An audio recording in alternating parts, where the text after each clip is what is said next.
Hey everyone, it's Kristen from Swagger Magazine, and we are on set right now with Matt Rife in Niagara Falls, our Swagger September cover star. How's it going? I'm exhausted and thrilled to be here. We are so happy to have you. You've officially kicked off a sold-out ProbleMATTic tour. I want to know how you feel about that and how were the shows last night?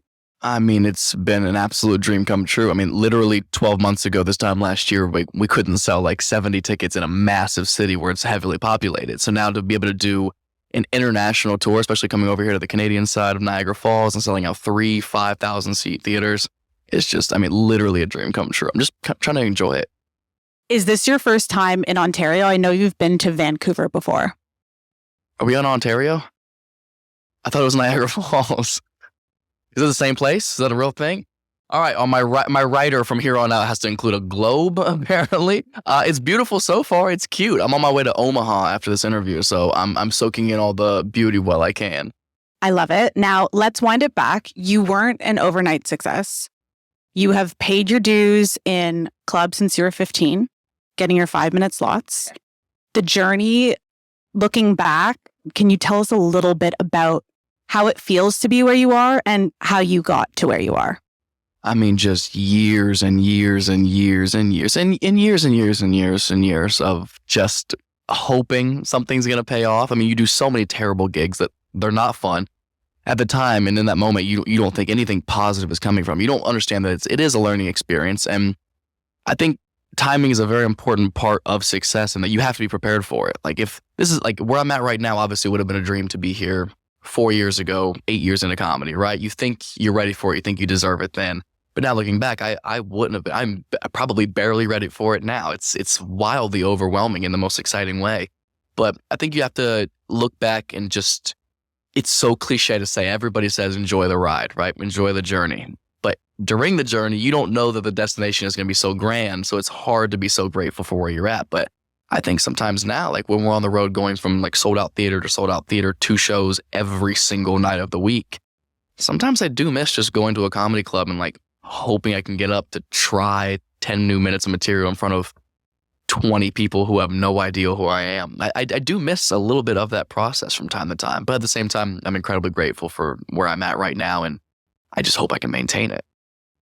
I think you will. I wanted to ask you, what made you decide to have your comedy specials self-produced, available on YouTube for anyone to access, as well as the TikTok clips? Why did you decide to do that? And who came up with the OnlyFans title? I have to ask.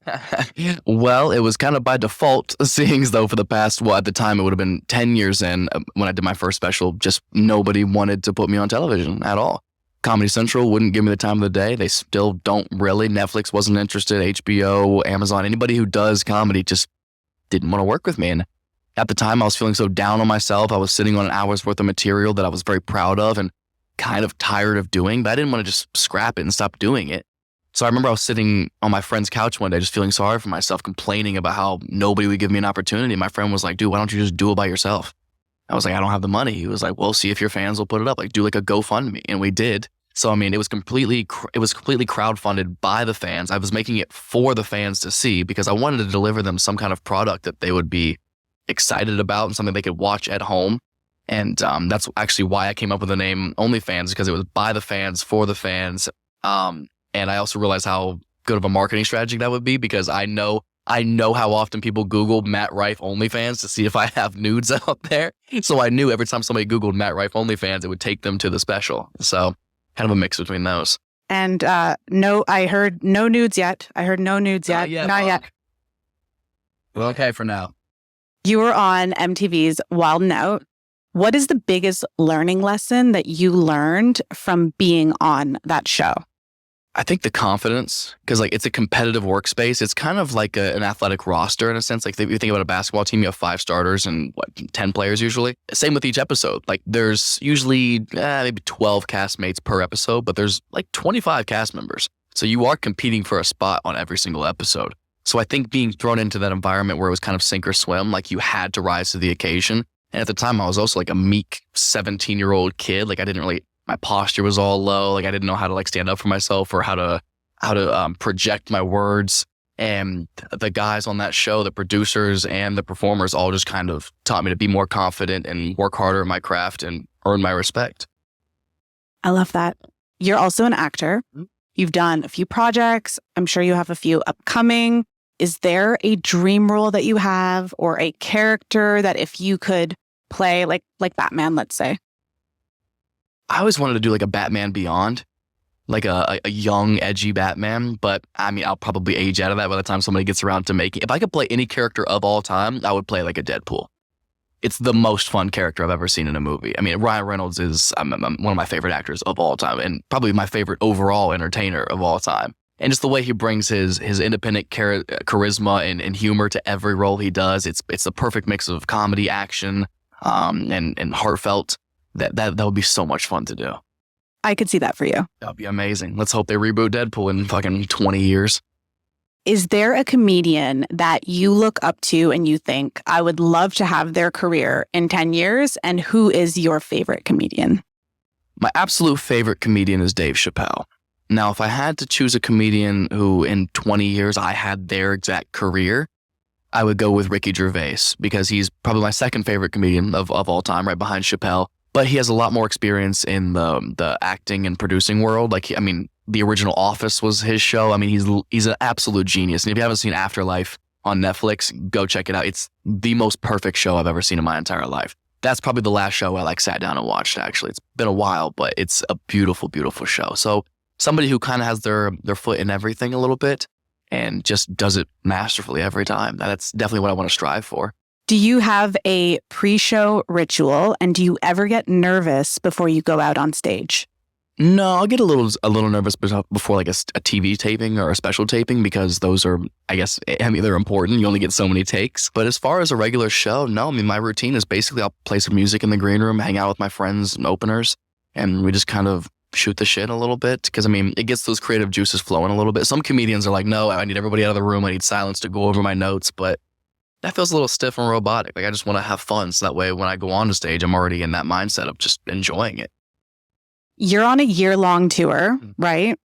What is the hardest thing about being on tour? The hardest thing about being on tour has got to be my sleep schedule. I have like debilitating insomnia, and going from hotel room to hotel room, time zone to time zone, not getting off stage until 1 a.m. sometimes, and then having to work later and then fly at 6 a.m. It's really hard to manage, but I'm working on it. I'm trying a bunch of new methods, and hopefully we can come to a solution to it someday. I think if I could sleep like a normal human being, this would not be as hard as it is. But if that's my biggest worry, I think I'm going to be okay. Have you tried ASMR? Like people just talking into the microphone like this. No, I have not. It seems a little creepy. I don't know if it's going to put me to sleep or I'm going to like, I don't know which one for sure. Perfect. I know that you're a huge fitness advocate. Okay. How do you eat healthy and work out on such a intense tour schedule? Oh my God. It is that's got to be the second hardest thing. Because we are still doing a lot of comedy clubs as well. And the food there is always like, it's fried wings, it's a fried chicken sandwich, something like that. So, I mean, sometimes we do have to outsource, Postmate some food. The temptation is hard, especially because we've had so many viral videos of people giving me snacks on stage that now almost every single show, somebody delivers some brownies, some cookies, cupcakes, or something like that. When you get off stage and you're exhausted, like you just want to satisfy your sweet tooth a little bit. So it's so hard to say no to that temptation. But that's kind of where the dedication comes in. And then gym wise, I mean, you pray that the whatever hotel you're in has a good gym there. But sometimes you got to drive a little bit to get like a day pass at a Planet Fitness, an LA Fitness, whatever it may be. So I mean, we try. It's hard, but it's like I said earlier, it's one of the most important parts to my mental health is just taking that time for me, even just an hour out of my day to focus on myself and not worry about work. So that's as close as I can get to a prominent routine, I think. Is there something that you can share with us that maybe fans may not know? Oh, okay. This is known to some people, but not a lot. I do ghost hunting as a hobby. Kind of fun, kind of random, super weird. You did know this already?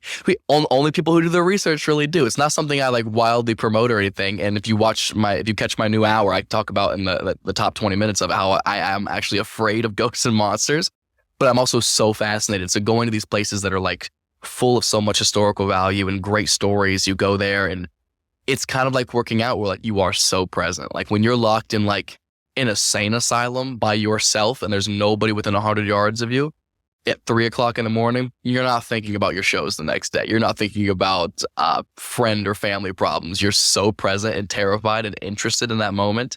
Kind of addicting. It's so much of an adrenaline rush. I'm a huge Halloween gal, so I would love to ghost hunt. And I heard Alcatraz is on your list. I want to do Alcatraz so bad. I've been dying to go. My friends who I go and do it with have been there before, but I wasn't able to make the trip. I've been.